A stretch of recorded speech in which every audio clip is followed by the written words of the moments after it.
Are you considering selling your home and you want to know how to maximize the return of it and what to do? Do you remodel? Do you renovate? Do you make some repairs? What do you do that you're going to get the most amount of money out of it? Now, each situation is a case-by-case basis, but when I'm asked this frequently and I go in homes, there are certain things that do add value, and I want to go ahead and point those out in this video. Hi, I'm Laura with UtahHomesLaura.com and Fathom Realty. Let's hop right on into it. Okay, the number one thing that you can do to increase the value of your home from the curb appeal and the perceived value would be a new garage door. Now, if your garage door is fairly new and it's still in style, then I won't worry about changing that out. But if your home's older and it hasn't had a garage door upgrade in a while, you can get up to 268% return on the price of a new garage door. Now, a basic garage door will cost you probably around $5,000 roughly if you live out in the mountain region area of the United States. The resale value can add $11,000 to $12,000 to the price of the home. Now, let's talk about your front entryway, the door.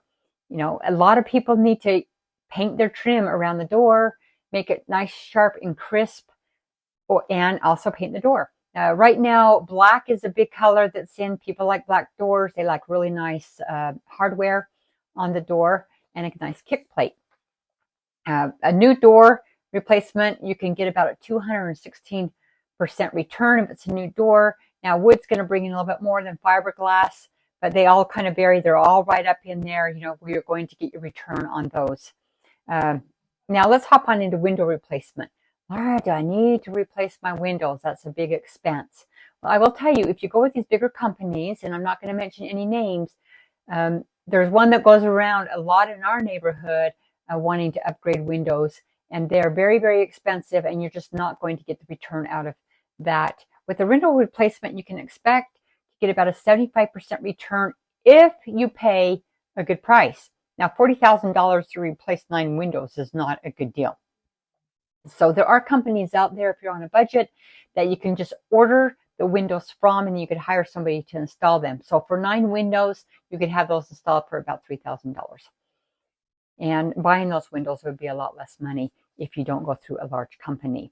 Now let's talk about the difference between renovation and remodel. Renovation is like changing out the flooring. A remodel is like ripping out the whole kitchen. And people say, well, I'm going to be in my home a long time. Am I going to get back the return on replacing my kitchen?